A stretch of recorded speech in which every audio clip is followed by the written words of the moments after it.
Hey there. Since I've got the camera all set up, because I was doing something else, I thought I might as well just talk very briefly about the new season, season 4 of Stranger Things, part 1 of it anyway.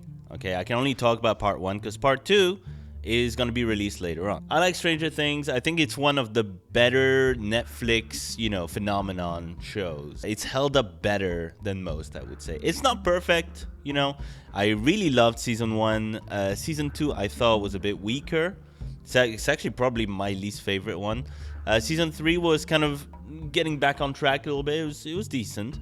Introduced some new ideas. I liked it. And then we have this season. And this season, I think, is kind of more of the same quality-wise to the last season. However, in terms of the story itself, I would say it's closer to like season 1 and 2. And I think that's both a good thing and a bad thing. So the plot of this season, okay, we've got Hopper, played by, of course, David Harbour.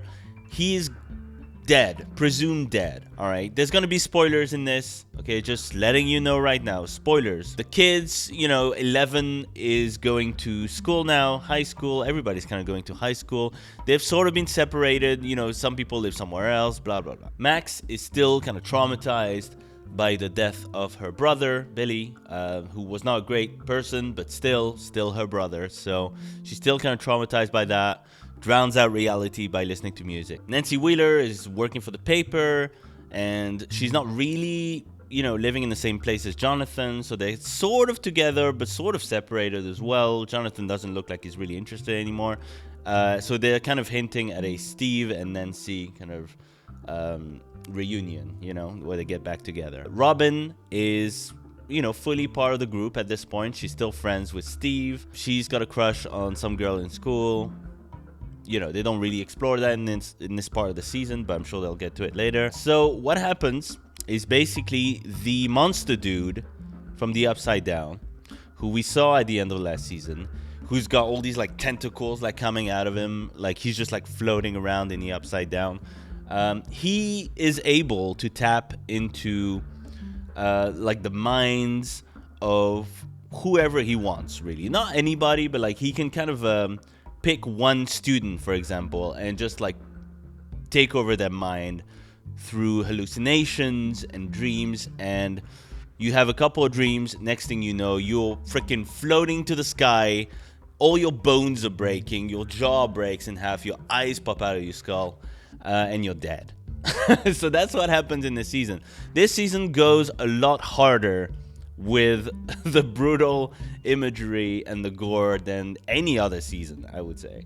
There's a pretty like upsetting imagery in this show at this point. Like this season really goes full kind of Evil Dead / Nightmare on Elm Street. Yeah, the monster from the Upside Down is basically who we call Vecna. We call him Vecna. I'll tell you why in a minute. That monster, Vecna, is basically Freddy Krueger in this season, and it's kind of cool. And you even have the actor who plays Freddy Krueger showing up for a whole kind of episode. It's really cool. So it's very much intentional what they've done here, where if you are basically possessed by that monster, you start having hallucinations, dream and reality become mixed together, and then like you space out completely. And then after a while you space out and you can't get back, and then you die. Okay, so this is actually what happens to the cheerleader of the school. She goes to the trailer. She's been having these hallucinations. She goes to the trailer of a new character called Eddie, who is probably easily one of the best parts of this season, okay? Eddie is a really good character. He's this rocker-looking dude who is actually a big nerd. Like, he's not what he seems, really. Like, if you look at him, you think he's probably a bully or something. He's this rocker dude, but at the same time, he plays D&D with Dustin and Mike and all the other nerds, and he's actually a really nice guy. Like, he's actually a chill dude. Unfortunately for him, the cheerleader goes to his trailer to buy drugs. He does sell drugs. He does do that. So he's not like 100% the best dude ever. But Chrissy, I think is the name of the cheerleader, she dies. Like, she becomes like completely possessed by Vecna, and she like floats up into the sky, and her eyes explode, yada yada, the whole thing. And he runs away because honestly, what else was he gonna do? Like, because he's never gonna be able to explain that she started floating up by herself and her eyes popped out of her skull, and he had nothing to do with it. So he runs away, understandably. And of course, because our nerdy friends, Dustin and the gang, because they know about all this crazy shit that's happened before and the rest of the town doesn't really know, they smell something fishy. They know this guy. They know this guy wouldn't do something like this. They investigate and they figure out that there's some monster out there that they named Vecna after one of their D&D characters, because what else? They gotta call him something. They figure out that Vecna is somewhere in the Upside Down, managing to tap into various people's minds and just pollute them and kill them. Unfortunately, they don't really know who he's gonna hit next. Every so often, this happens to a student, and students don't tell anyone that they're having hallucinations, so how could you possibly know? So it's all about the gang kind of reuniting slowly, figuring out what's going on, how they can stop it, especially since one of them starts to see visions, and they know that after a couple days you're pretty much dead, and there's no way to escape it, or is there? So they try to find loopholes to that. At the same time, we have this whole Hopper story going on, where Hopper is in a Russian, Siberian prison, okay, getting his ass kicked. He's trying to escape. He makes a deal with one of the guards to have some kind of ransom money. Joyce, played by Winona Ryder, of course, and Murray, played by Brett Gelman, who is the best part of this season for me. I think he's awesome. I think he's just like the best character at this point, and he kind of was in the last season as well, let's be real. So meanwhile, Joyce and Murray are traveling to Alaska to give ransom to free Hopper to some Russian dude called Yuri, okay, who is meant to like fly a plane to Russia with the money, deliver back Hopper on his way back. Unfortunately, Yuri is a problem. Yuri is not what he seems, and he screws them over very quickly. So this whole Hopper thing is happening at the same time, but it's really got no real connection to what's happening in the main story. And I think that's one of the problems with this season, honestly. I feel like we should have resolved the whole Hopper thing much quicker, because even by the end of this first part of the story, it's not resolved, and I feel like that's taking a really long time. And in fact, that is one of the main criticisms I have of this season. It's just the first half of the season is just too long, and I'm not just talking overall, although yeah, it's just that every single episode is so freaking long. I feel like we could have like moved things along, like the main story, a lot faster, and I think the pacing would have been a lot better. The pacing is kind of an issue here, considering that Stranger Things is one of those Netflix shows where they want you to binge through the show. And I loved binging through Stranger Things, every season until this one. This season, it's worth watching for sure, if you like Stranger Things. But it's not a binge-worthy season. Like, it's very hard to binge through it because each episode is kind of like a movie. But it's not really paced like a movie. You know what I mean? Like, it's not like by the end of one of the episodes, you're kind of like, all right, that was a lot. Like you're not ready to jump into another one straight away. So if they were going to do that, I kind of agree with the people who were saying like it should have been kind of like one episode a week kind of thing. That said, I can still binge through it myself. I could feel as I was binging through it that it's just like, yeah, some people are not going to like that. And that's not their fault. I do think it's the fault of people who made the show the way it is now. So that's the two main roads that we're taking, the Hopper road and the story of Vecna. Unfortunately, a third road appears after a couple of episodes, and that's the 11 storyline. 11 gets her own kind of storyline, and that one is good because it does directly link to the main storyline. I like that. I like that there's two storylines that are actually intertwined and they make sense together. And there's a big twist, and I think the twist was really well done.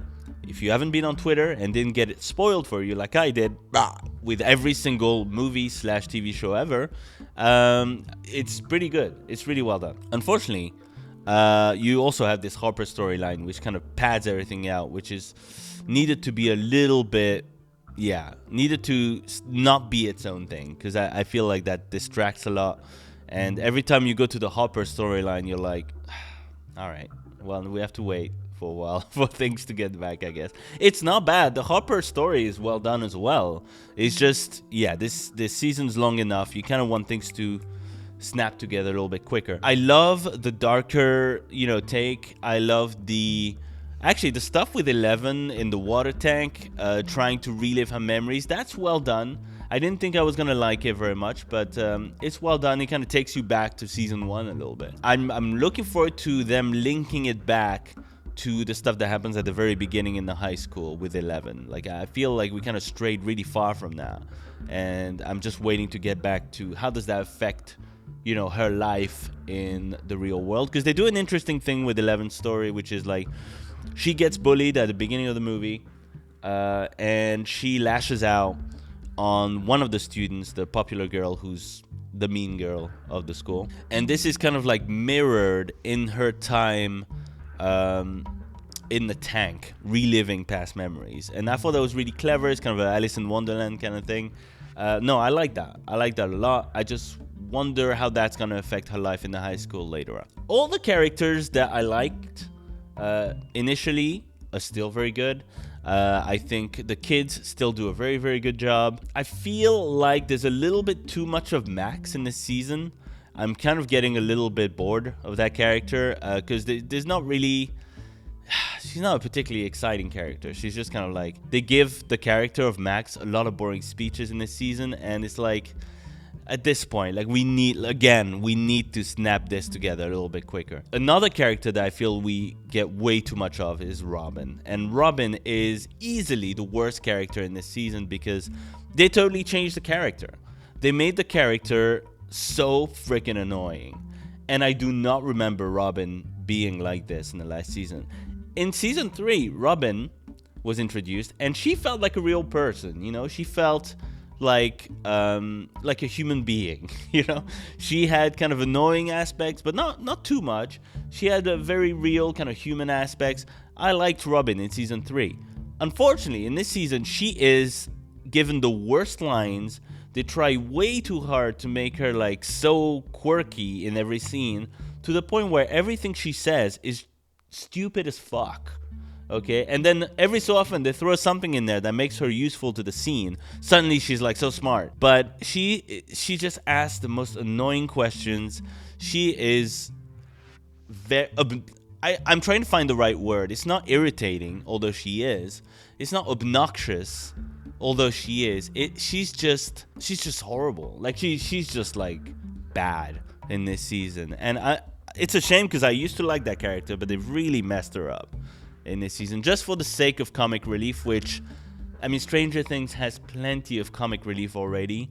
She just feels like she feels really forced. Everything she says is really forced, and it doesn't feel like Robin. Like, it doesn't feel like that character, the way that character was initially. So, wow, I really hated that character. Everyone else is pretty much like consistent, which is good. Brett Gelman as Murray is hilarious. He gets a lot more to do in this season, and Brett Gelman really like grabs the opportunity and makes the most of it, and he is fantastic. Whether he's like impersonating Yuri, I love that this guy can do everything. Like, he can speak multiple languages flawlessly, apparently. He can do karate. Like, he's smart, he's funny, he's like a really nice guy. Like, he doesn't even hit on Joyce ever. He's just like a very, very nice guy. I love that character. Excellent character. The other like little kind of nitpick I have with this season is the CG is a little much at times. You don't really feel like much texture there. Like, it's good CG, like it's well done. But for example, the scene where like Max is like running and there's all these rocks slamming around her. Whenever there's like people like fighting like monsters and stuff, you don't really see much in way of like the makeup effects are not, they're not really there. You feel like they're in front of a green screen and you don't feel the texture of what's going on around them. Like, for example, like when the rocks are crashing around Max in the dream world, It's is it a dream world, or is it, actually happening in the Upside Down? I don't know. But regardless, there should be some kind of like red dust all over her face and stuff. You know what I mean? You don't get any of that, which is like, okay, it's kind of like par for the course. It's always kind of been like that, but really it jumped out at me in this season where it's like we needed a little bit more detail in the kind of actions going on. Other than that, the CG is good. Like, the CG is very good. So far, this season is solid. I like the plot. I like most of the characters. I like the villain. The individual storylines are good. I do have some problems here and there, but nothing that's kind of like show breaking. And even like the pacing and the length of the episodes and stuff, yes, it's a problem. Yes, it could have been a lot better, a lot tighter. But it's one of those shows where I kind of give it a pass a little bit, because the vibe is, there was a fly that just flew in front of the lens there. Thank you. The whole vibe of Stranger Things is really what I'm signing up for with this show. I love the vibe of Stranger Things. I don't mind the show being going a bit long. It doesn't really, annoy me that much. I can binge through it. I don't mind it. But I know that some people will have a problem with it. So I just thought I'd mention that. But the vibe of Stranger Things is still there. The acting is still quite good. The writing is still quite good. There's a few problems here and there, but what show doesn't? And we'll see. Maybe some of those issues will get resolved in the second half, although that's unlikely because I think the pace will be consistent. But I look forward to all these stories kind of coming together, especially the Harper storyline. I hope that comes together at the end, or very soon. I hope that by the next episode, like the next, the beginning of the next part, that, Harper comes home and then we can kind of have him get involved in the main storyline. What I wonder is where does the villain kind of go from there? Now we know everything about that villain. Where do we go from there with that guy? So we'll see, because it feels like there's a very easy way to resolve this entire thing, because they understand that music is a good kind of way to not get sucked into this vortex of death. So they already have kind of like an Achilles heel right here. They know basically where he is. They know how to get to the Upside Down. 11 knows everything. So I feel like, at this point, it should be like in one episode, I feel like you can take him out, right? But they're gonna stretch it out. So I just wonder what else is gonna happen. We shall see. So do I recommend this season of Stranger Things? Yeah, I do. If you like Stranger Things, I think you'll like this season. I'm also very happy that Kate Bush's Running Up That Hill is finally getting the recognition it deserves. And actually, if you're new to Kate Bush and that song, you gotta listen to the entire album, Hounds of Love, because it is one of the best albums of all time. So you just gotta listen to it. Every song is a banger. All right? Don't listen to the weird, orchestral versions that's on the Stranger Things soundtrack. I mean, you can, but just go back, listen to Hounds of Love. Fantastic album. So I'm happy about that. Check out this season. It's fun. Bear in mind, you might not be able to binge through all of it. Just take it one day at a time. I would say one day at a time. You just watch one episode, put it on. Nice. That's the right pacing for it, I think. Every night you put one episode on and it's nice. That's the way it should be. It's like you're watching a movie in the evening. So do that. Don't binge it all at once. And and then you'll, the time between the wait between this part and the second part will be a bit shorter. I recommend it. I think it's good. It has its problems, but, not much more or, less than the last season. It's all right. Check it out.